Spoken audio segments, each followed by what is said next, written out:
What's up guys, Asian here again with another build video, and today we're going to be going over the Nightblade tank. So Nightblade tank is definitely one of those classes where it's definitely a lot more difficult to play as a tank. The Nightblade just doesn't have quite as much utility as a Dragonite or a Warden tank does. It doesn't really have a reliable burst self-heal. The sustain move that it has for stamina relies on you being able to light weave very well, and your source of major ward and major resolve, if you're not going to be using balance, is a little bit shorter lasting, and you also don't really have any sort of hard crowd control class skills. So all of these things combined really make Nightblade tanks a little bit more difficult to play. That being said, Nightblade tanks can be fairly successful. It just is a much steeper learning curve compared to like a Dragonite or a Warden with their class tools there. So just like the rest of our build videos, we'll be going over gear, skills, attributes, everything you basically need to know to recreate this build yourself. This particular build is centered around completing 12-man content as well as 4-man content. So the focus is going to be more on providing group utility rather than sort of the classical sap tank, which has pretty much been dead for quite a few patches now. So this is going to be more geared towards a more traditional tanking role where you are basically eating hits and trying to put out as many debuffs as you possibly can. Because we are a support role, I will have to talk about a lot of different skills and gear sets that you're going to want to have on a hand, because you do want to be flexible as a support role in order to kind of adapt to the situation, adapt to the content that you are running. So we'll be going over a lot of different substitutions that you want to have on hand, and because support roles don't really have a rotation like DPS do, instead we'll be talking about the philosophy of tanking and kind of the strengths as well as the weaknesses of a Nightblade tank in regards to when you want to compare it to a Dragonite tank and how it kind of what it brings to the table that Dragonite tanks don't really provide. So without further ado, let's go ahead and get started here first with our gear. So gear for tanks has pretty much remained the same for the past couple of patches here. There haven't been really that many changes that have been released, new sets that have been released that have really sort of replaced any of the current meta sets. There have been a few changes introduced in Wrathstone that have, we did need to kind of adapt to, but in terms of just pure gear, not too much has changed. So for Monster Helm, Lord Warden is the set that I default to in terms of whatever content I'm running, 4-man, 12-man, whatever. Lord Warden is always going to be a good set for whatever piece of content I'm going to run here. So Lord Warden is a DLC set. You do need to get this from Imperial City Prison, so you do need to have access to the Imperial City DLC in order to grab this set. This set just basically gives you a lot of additional resistances, which is always nice to have. And then the 2-piece, the resistance boost that you get, the 3870, also affects allies within 8 meters. So it really helps out your stamina DPS, or if you guys are all stacked, it helps out all the DPS that happen to be within that orb. So really nice for sort of group survivability. Other Monster Helm sets you're going to want to have on hand in order to kind of swap off. First one's going to be Bloodspawn, so this is a base game set, so you can get this from Spindle Clutch 2. So base game, a little bit harder to obtain, just because Spindle Clutch 2 is a more difficult base game dungeon. The one piece isn't all that useful because stamina regen does drop all the way down to 0 while we're blocking. On the 2-piece, when you take damage, you basically have a chance to generate 14 ultimate, and it increases your resistances by 6450 for 6 seconds. This effect can occur once every 6 seconds. So you're not really wearing Bloodspawn for the resistances. It's just a little bit too inconsistent for that. You're really going to be wearing Bloodspawn for that full 14 ultimate that you gain when it does happen to proc. So Bloodspawn is mainly here for the ultimate generation, which allows you to get Warhorn up faster, which increases your major force uptime, which in turn allows your DPS to do more DPS over the course of the fight. So Bloodspawn is really nice there for ultimate generation. Next set you want to have on hand is going to be Earthgore. So when you heal a friendly target that is under 50% health, you conjure a pool of quenching blood underneath them, which soaks up one enemy placed effect instantly and heals all friendly targets in the area for a certain amount of health over 6 seconds. This effect can occur once every 35 seconds. So this is basically a burst heal set. So this doesn't really scale off of your spell damage, doesn't scale off of your max magicka or anything. So it'll always be a very strong burst heal as a tank, no matter what. So it's only really affected by your healing done passives here. So really strong burst heal. The downside is it does have a 35-second cooldown, so you shouldn't really rely on this for your burst heal all too much.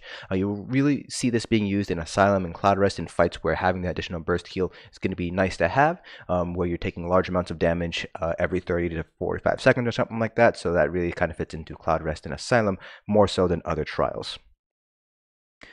We already talked about Lord Warden. Stonekeeper is another set that you're going to want to have on hand. So this is a pretty unique set right now. This is a new set that you can get from Frostvault, so you do need to have access to the Wrathstone DLC in order to grab this set. So the one piece is basically a triglyph. It basically gives you stamina, magicka, and health. And the two piece, when you block an attack, you gain an energy charge stack up to 1 stack per second. When you gain 6 charges, you release the energy, restoring 5350 stamina and magicka and healing for a certain amount of health. After you release the charges, you cannot regain new charges for 14 seconds. This is a very nice self-sustain set. So in those instances where you need to basically play a little bit more selfishly, Stonekeeper is a pretty nice set to have. So basically gives you 5,350 stamina and magicka back every 20 seconds, which ends up being an effective 535 additional regen. As well as a nice heal.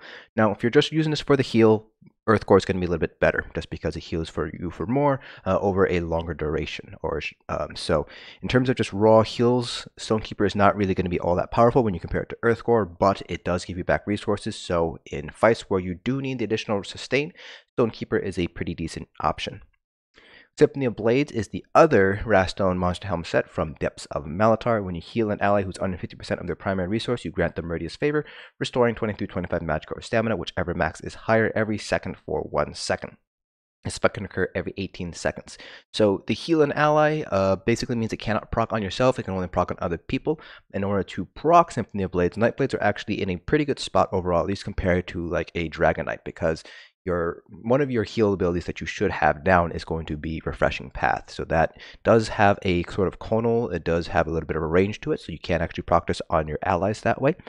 Plus, if you are running Blood Altar, the Blood Altar heal from Minor Lifesteal also does proc Symphony of Blades here. So really nice set to have on hand. It goes very, very well if your other support roles are also running Symphony of Blades in 12-man content, just because you can only proc it once every 18 seconds, so it kind of limits its overall usability unless you have multiple sets running at the same time. For 4-man content, though, this is also a pretty solid set, and downside is you can never get Meridia's Favor because it will never proc on yourself.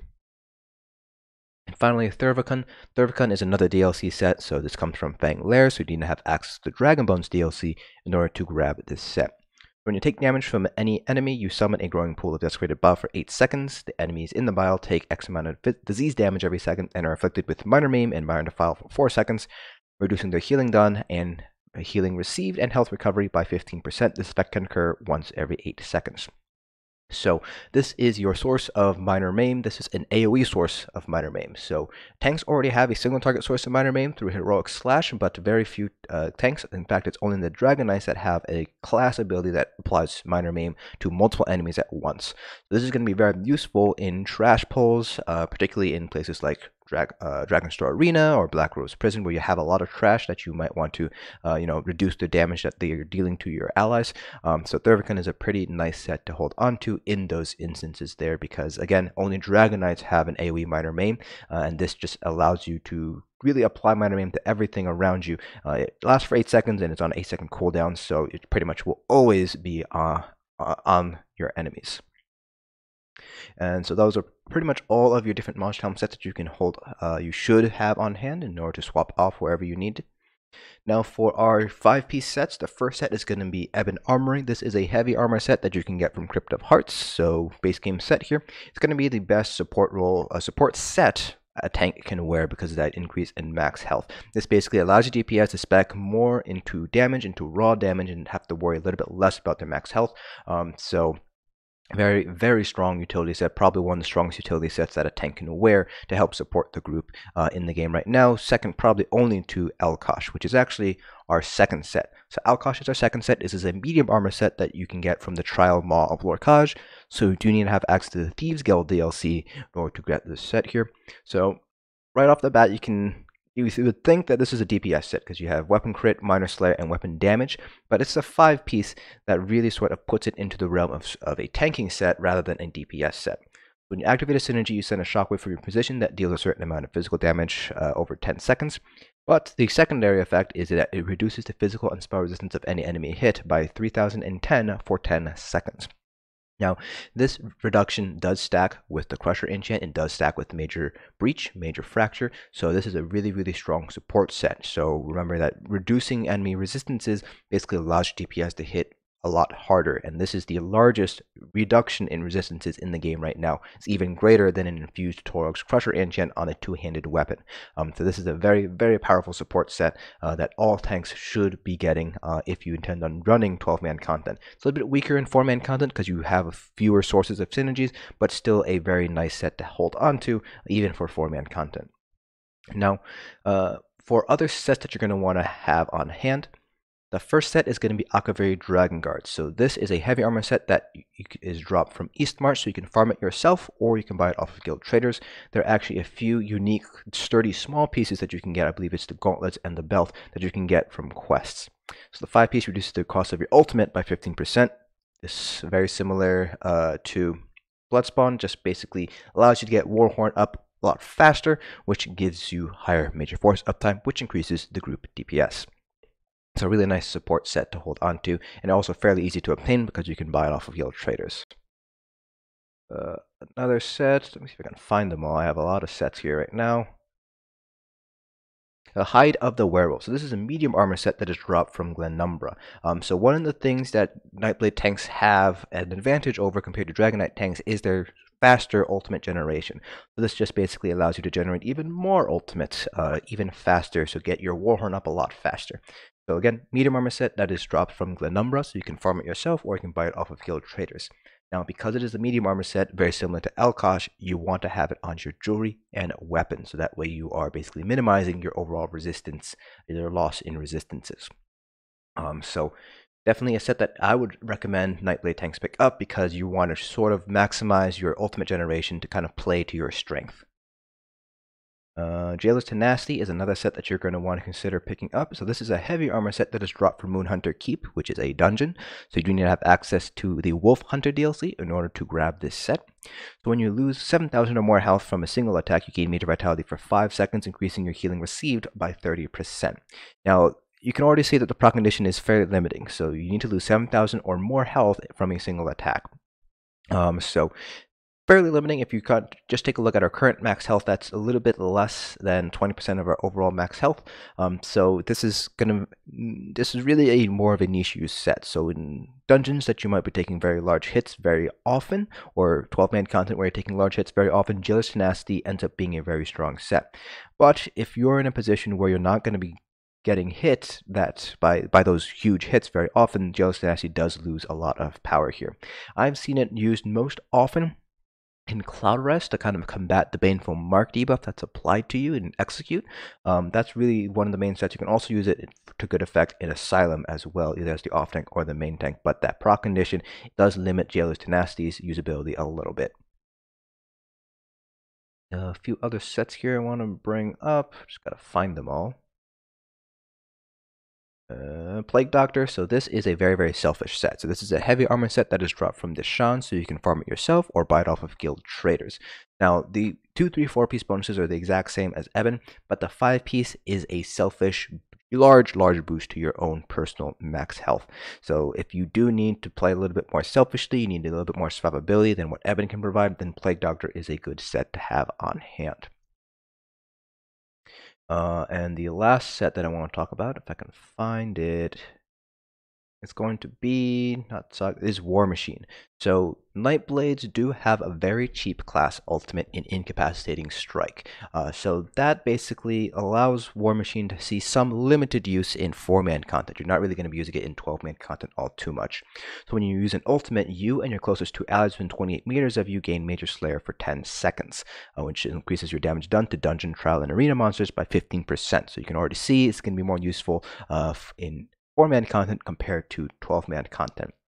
So this is a medium armor set that is dropped from Halls of Fabrication, so you do need to have access to the Morrowind expansion in order to grab this set, and very similar to Alkosh and Werewolf Hide, you will need to wear this as your jewelry and weapons, and you will also have to run in-cap on one of your bars if you want to make use of War Machine. This is definitely going to be very strong in instances where you have 1 tank and 3 DPS for 4-man content, because then you will always be giving 2 DPS that Major Slayer buff.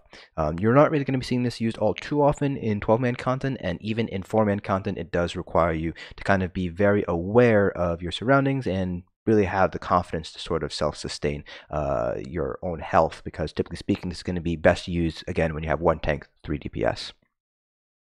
So those are your sets of choice. Now for our weapon options, I like to go with sword and shield on my front bar and then an ice staff on my back bar. So you definitely want sword and board on at least one of your bars because this will give you the maximum amount of overall blocking mitigation. And you want your back bar to be a two-handed because now Crusher Enchant on your one-handed is going to be half as strong. So if we take off our poison here, you can see our Crusher is 811 on a Decisive, which is half as strong as your base Crusher, which is 1644. So you definitely want to have Crusher on a two-handed weapon in order to get the maximum amount of resistance debuff. So you need to run a two-hander on the back bar. So you have three options. So you have the Ice Staff, which I personally prefer. You have the Lightning Staff, and you have the Bow. So the Ice Staff gives you more blocking resistances. So if we go over to our Destruction Staff passives, under Ancient Knowledge, when you have a Frost Staff equipped, it reduces the cost of blocking by 36% and increases the amount of damage you block by 20%. That's why I personally like the Frost Staff. Now, if you're going to be using the Frost Staff, a lot of tanks will pretty much say don't invest in the Trifocus because you will end up using your magic when you block instead of stamina. It's up to you whether you want this Trifocus passive or not. I have really tried it with both ways and I don't really have a preference either way. I actually have this on my tank active, and that's just because it also doubles as my magic DPS, but if you want, you don't need to have any points in the Trifocus here. Just because it does use Magicka when you block, and you want to keep your Magicka up for any sort of buffs and debuffs, as well as your own self-heals. Now, the Lightning Staff is going to be used more often in 12-man content where you have stamina DPS, because Blockade of Storms will set concussed enemies off balance. So off balance is very, very powerful debuff for your stamina DPS because stamina DPS always have the Exploiter CP passive, which increases the damage they deal to off balance enemies by 10% while the enemy is off balance. So pretty nice to have for stamina DPS. So having that Lightning Staff and running Elemental Blockade just allows you to have higher off balance uptime.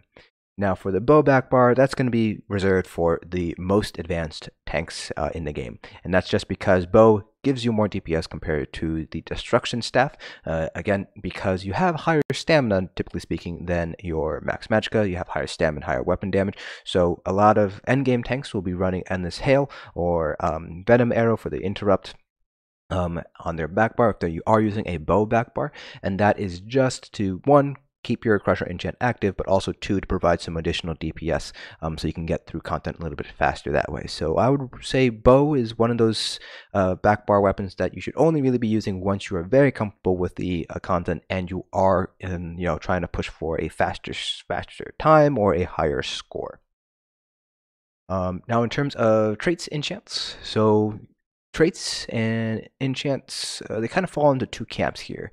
So the first camp, which is the one that I'm sort of in, is infused on our large pieces, sturdy on our small pieces. The second camp is all sturdy on all of your pieces. Neither camp is wrong, neither camp is right. It just really boils down to personal preference. So I have always tried to run infused on my large pieces with prismatic enchants and sturdy on my small pieces with health enchants. I've also seen prismatics done on the small pieces as well. And then you can also run all sturdy, again with prismatics on your large, or prismatics on your small, or health on your small pieces as well. So if you want, you can run prismatics on your small pieces. It is going to be a little bit more expensive to kind of outfit all of your small pieces with prismatics, but you will gain a little bit of additional magicka and stamina that way. Now for jewelry, you have a few options when it comes to traits, and it, again, very similar to the armor traits and enchants, it all boils down to personal preference. Now, I have three of the more common traits that you will see. So Infused increases your jewelry enchant effectiveness by 60%. Harmony increases the damage, healing, resources turn, and damage shield strength of synergies you activate by 35%, and Triune is basically a triglyph. Other potential traits you might want to consider are going to be Robust and Healthy. Robust for additional max stam, Healthy obviously for the additional max health if you feel like you need a little bit more survivability. But these three traits are some of the more common ones that I've seen. I've also seen Swift being used in sort of very limited niche scenarios, so Cloud Rest and Asylum off tanks might be running Swift. Harmony is also kind of a little bit niche. It's going to be very, very useful in Cloud Rest, but outside of Cloud Rest, it has a little bit less usefulness just because it's going to be It's fairly easy to sustain as a tank, especially in this sort of day and age, at least if you are tanking correctly and you're using heavy attacks and balance to sort of help yourself sustain. So Harmony does lose a little bit of strength there compared to in Cloud Rest, where you want Harmony for that really strong Blood Altar synergy to help get you out of Baneful Mark. Now for enchants, I like to go with all shield plate enchants here, but you do have a few options as well. So shield plate just reduces the cost of block by a certain amount. So that'll help out your sustain, especially in fights where you pretty much are blocking multiple enemies at a time, because each of them will induce their own block cost. Other enchants that I have seen used, I have seen reduce feat cost, which reduces the cost of your stamina abilities. I have seen Magicka regen, which boosts your Magicka regen. That basically allows you to get a little bit more out of your Magicka abilities there. And I've also seen, and this is particularly useful on the Nightblade tank, potion cooldown glyphs. So if you go ahead and grab our go over here to enchanting table and take a look at the potion cooldown glyph, it reduces our potion cooldown by 5 seconds. Combine this with an infused trait and you bring it down to 8 seconds instead. So Nightblade do have a passive that whenever they drink a potion, they gain a 20 ultimate. So basically reducing the cooldown of your potions increases the overall ultimate gen that you get from that passive. So with 3 potion cooldown glyphs, you drop your potion cooldown from 45 seconds to 30 seconds, a 33% reduction. If you are running 3 infused potion cooldown glyphs, you drop it down by 24 seconds, so from 45 down to 21 seconds, or a larger than 50% reduction in your potion cooldown. Now the downside of this is obviously you're drinking potions more often, which does end up being a little bit expensive on your bank, just because you have to create or buy those potions yourself. So that is our jewelry traits. I'm just picking up the Atronak Mundus because I believe I don't have a Mundus right now. Now for our weapon traits and enchants. So on our front bar here, I like to have Decisive on my sword. And this is mainly because, again, our enchants have been cut in half, so Infused is not quite as strong anymore. But if you do want to use a Crusher enchant on your front bar, you should go with Infused just to make the most use out of the Crusher enchant. Then we are using Drained Stamina poisons, which are created by using a poison with Blessed Thistle, Mountain Flower, and Columbine. So this will give you more stamina return than an infused absorb stamina glyph on your front bar. So it's 238 stamina every second for 6 seconds on a 10-second cooldown. So even if you have, let's say, 50% uptime on your drained stamina poison, that still actually returns more stamina to you than an infused absorb stamina glyph on the front bar. So pretty nice to have here to help out your stamina sustain. It's very strong on a Nightblade tank as well, because again, our stamina sustainability is relying on us to light attack very often, which is not necessarily always going to be the case depending on the fight. And for our back bar, should be infused with a Crusher enchant. That doesn't change at all, no matter what set that you are running. Now with that, we've gone over our set. Let's go ahead and talk about our character sheet here. So I am a Nord. Nords are one of the top 2 races for tanking right now, top 3 races I should say. So they get 1000 max health, 1500 max stam, and they get 5 ultimate every time they take damage every 10 seconds. So that is an effective half an ultimate generation per second, which again, as you guys may have heard me say several times now, more Warhorns, more major force uptime, more DPS for the group. The other 2 racial options that you can pick for tanks are going to be the Imperials and the Argonians. So the Imperials, they get, I believe, 2000 max health, 2000 max stam, and they get 3% cost reduction on pretty much everything. So cost of block, cost of dodge rolling, ultimate cost, ability cost, they all get 3% cost reduction. They also gain 333 health, magicka, and stamina back whenever they deal direct damage every 5 seconds. So they have a pretty nice sustain bonus overall with Imperials, and they also have higher health and stamina pools. So very good sustain overall on Imperials. Now Argonians are also pretty good for sustain because they have a resourcefulness passive which restores 4000 health, magic, and stamina every time they drink a potion. So combine that with the Nightblade's ultimate generation, and you combine that with potion cooldown glyphs, and you have on hand a very good tank that not only has very good sustain but also very good ultimate generation. So Argonians do have very nice synergy with Nightblade tanks there if you are going to be going with that potion cooldown glyphs. However, they only get 1000 max health and 1000 max magicka, so you will need to shift some points out of magicka and into stamina, so your stamina pool in general will be a little bit lower compared to on an Imperial or a Nord. But generally speaking, race does not really affect your impact to tank all too much. If you guys have followed my streams, I tank on a Dark Elf and I've cleared pretty much all the content in the game right now. So race is not going to be as important to your overall success as a tank compared to like on a DPS. Now, for our attributes, in this particular build, I have 40 into health, 15 to stamina, and 9 to magicka. Your specific attribute distribution is going to vary depending on your race and whatever set that you are most commonly going to be wearing here. So the general rule of thumb that you want to stick to, you have two rules. First rule is stamina should always be higher than your magicka, so that way you get stamina back when you use a orb or shard synergy. And the second rule is try to get at the very least 35k max health on any sort of gear combination that you are running. The lowest amount of max health that you're going to be getting is going to be if you're using, I believe it's Dragonguard and Alkosh. So if you're running Dragonguard and Alkosh and you're sitting at around 33, 34k health, that you might want to consider bumping it up to 35k health just while you're learning. But 35k health is a fairly safe sort of margin to be sitting at as a tank. Now for our Mundus Stone, I am picked up the Atronach for the additional magicka regen. This just gives us more magicka back per second, I should say every 2 seconds I should say. So that just allows us to use our magicka abilities more often. These are going to be our buff abilities as well as our self-heal. So we want to make sure we have good magicka so that way we're not in a position where we won't be able to heal ourselves. And for food, I'm running purple tri-stat food, so this gives me max health, max magicka, and max stamina. Now for our skills, starting off with our front bar. I have Pierce Armor, Heroic Slash, Dark Cloak, Balance, Time Freeze, and Reviving Barrier. Time Freeze here is going to be a flex spot, but this is a very nice ability to have here, and you should have this ability if you want to be a Nightblade tank. So this is a Psijic skill line, so ideally you have access to the Somerset expansion in order to grab Time Freeze. And on our back bar, Inner Rage, Refreshing Path, Blockade, Leeching Strikes, Mirage, and Aggressive Warhorn. Now Mirage here is sort of a flex spot as well as Refreshing Path, although for me personally I would probably try to keep these two abilities on your bars somewhere because they do give you a pretty nice utility overall. Refreshing Path gives you a nice heal over time, and Mirage gives you major evasion, reduces the damage that you take from AoE attacks by 25%. It also provides minor resolve and minor ward, so it gives you a little bit more additional survivability that way. So Dark Cloak is the Nightblade self-heal. It's your burst heal, if you want to call it a burst heal. So this heals you for 32% of your max health over 3.5 seconds, and it also gives you minor protection during that duration here. So it's not what I would call a burst heal, just because it takes 3.5 seconds in order for that heal to go all the way up.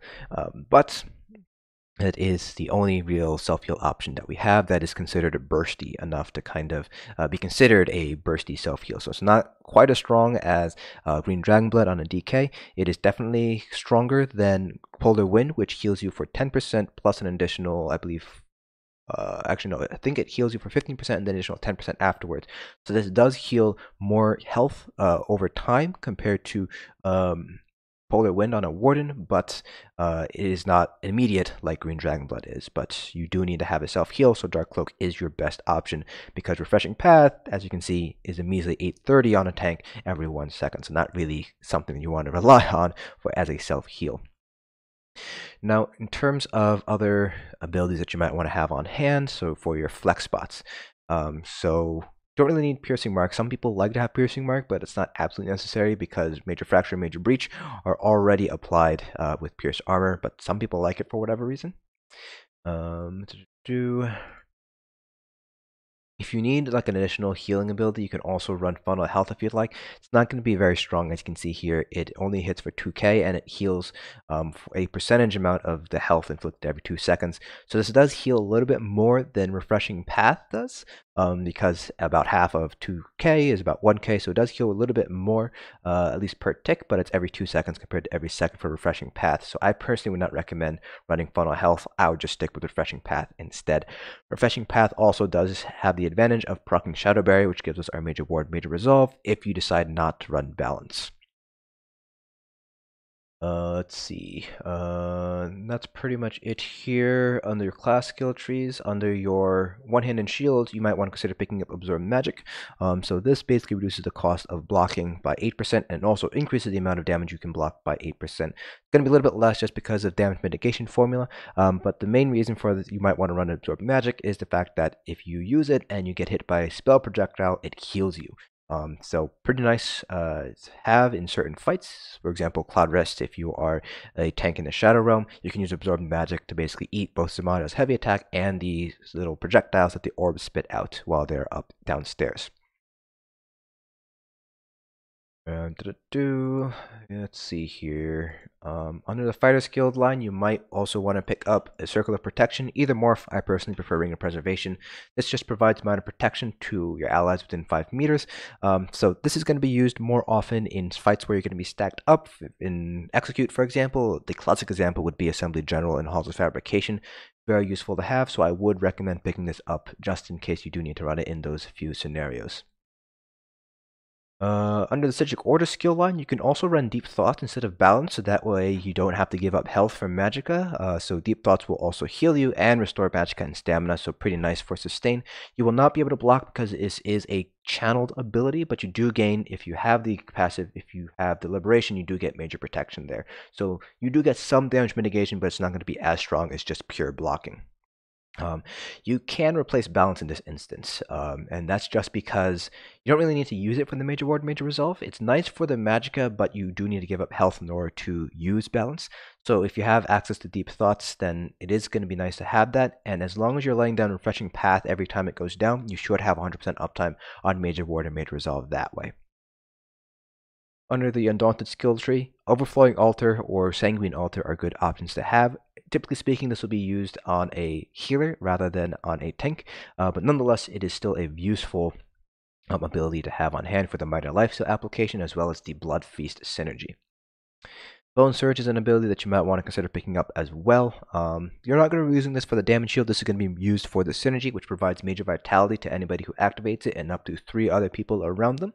So very niche use. You're going to see this more often in Cloud Rest, but that's really the only place where I have seen Bone Surge being used frequently. Then Energy Orb, this is actually not that bad of a heal. It's 549 health every half a second, so it does heal more for Refreshing Path in terms of heals done per second. But the main reason you'd be using Energy Orb is to provide the Combustion synergy, which restores Magicka or Stamina to your allies. So you can basically use this to basically help supplement the healer's abilities to kind of give resources back to your allies. And finally, Efficient Purge. If you ever need to purge yourself for whatever reason in certain fights, you do need to have a purge ability, so Efficient Purge is something you're going to want to use here.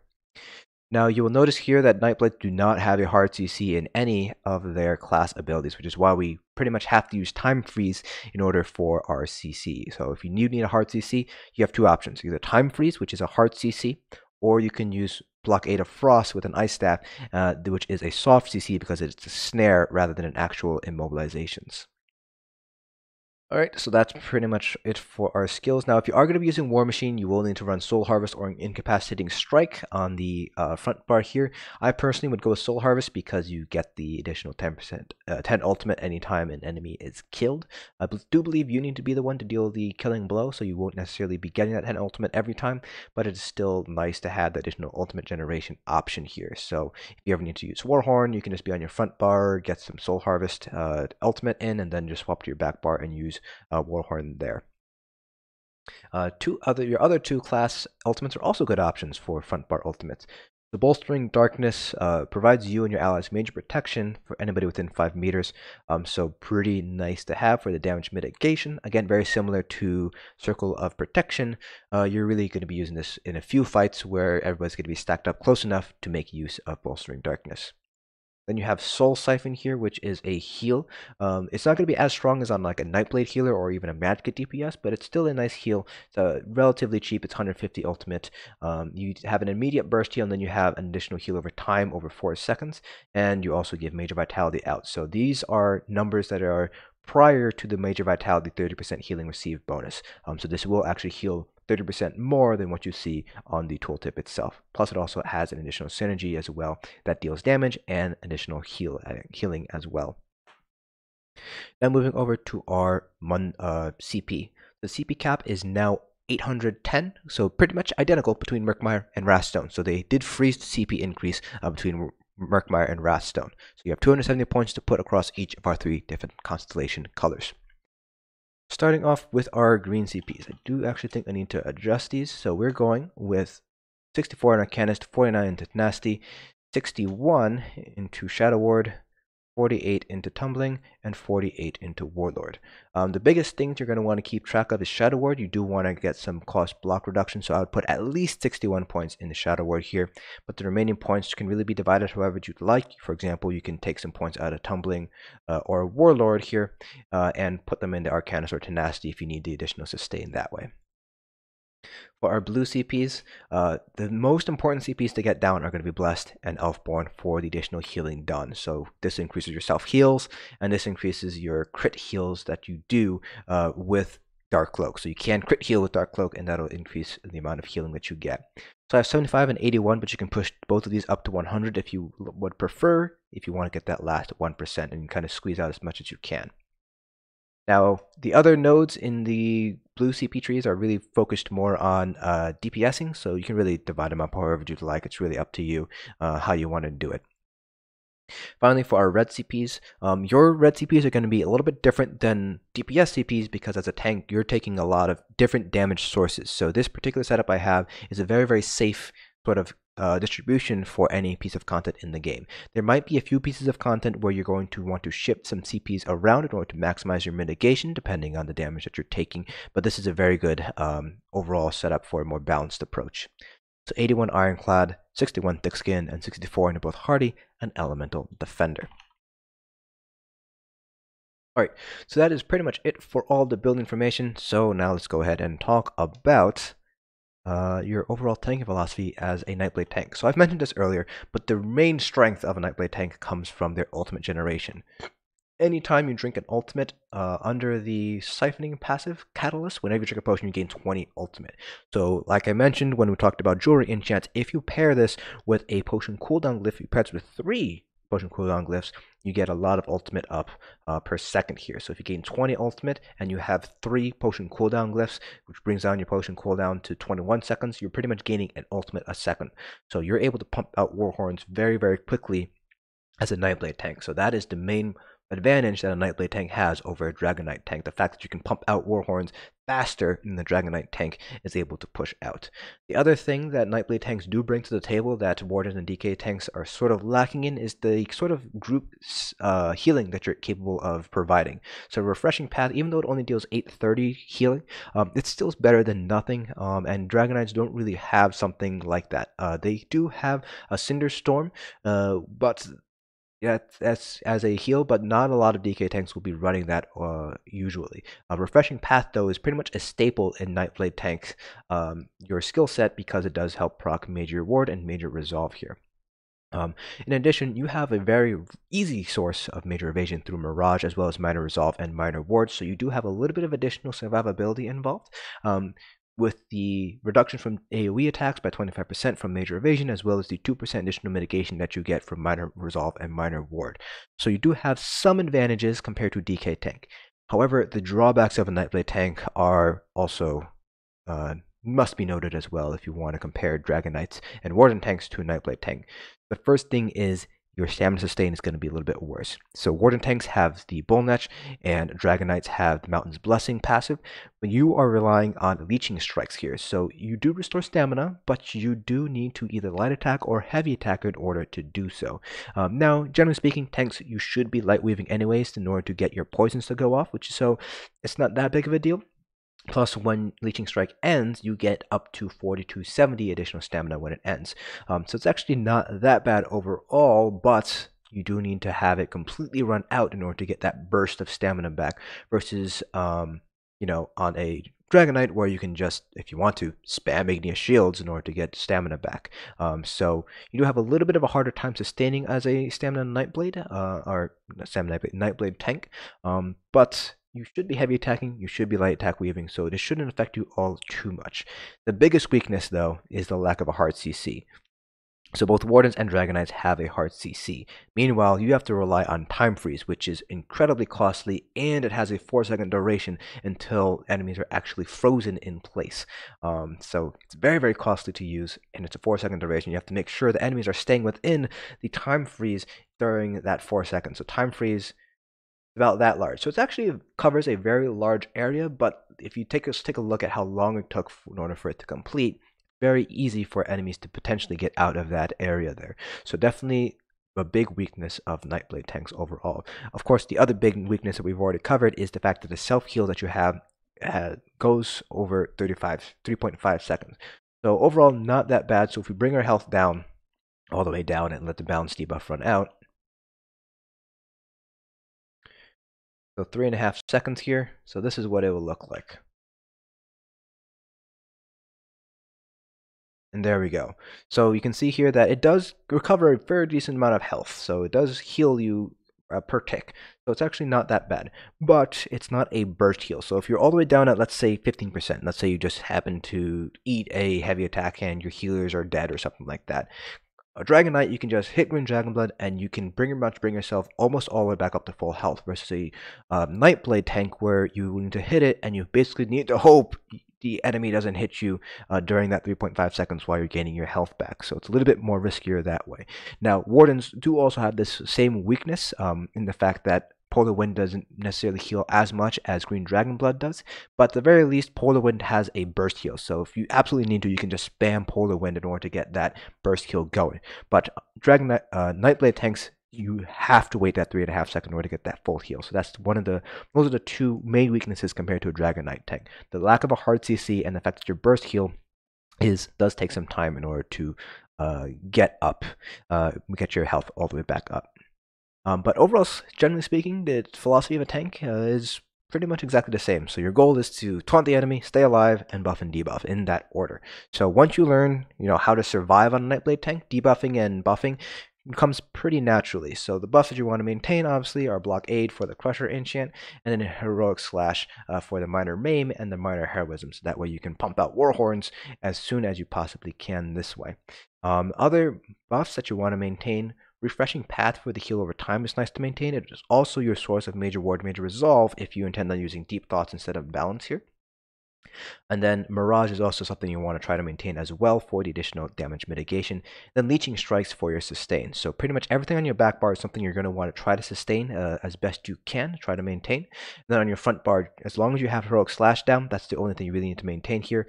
All of these other abilities are sort of like conditional uses. So Dark Cloak, obviously you're not going to use this if you're at max health or close to max health. Balance, you're not going to use it if you have a lot of max magicka. And Time Freeze is obviously a flex spot, so depending on what ability you have here, you might not necessarily be using it all that often. So unfortunately, I do not have a Nightblade tank, and I don't really know anybody who streams that runs a Nightblade tank in PvE scenarios. So my recommendation would be to take a look at my other tanking videos from a DK or Warden perspective, and basically use that sort of approach on your own personal Nightblade tank. And again, I don't really know any streamers. Actually, I don't know any streamers that stream on a Nightblade tank doing PvE content, so I don't really have anybody to kind of refer you guys to if you guys are interested in running a Nightblade tank. So that is pretty much it for this build video. If you guys have any questions or comments, please feel free to leave them down in the comment section below, and I will do my best to answer them to the best of my ability. Hope you guys found this video informative, and I'll see you guys in the next dungeon.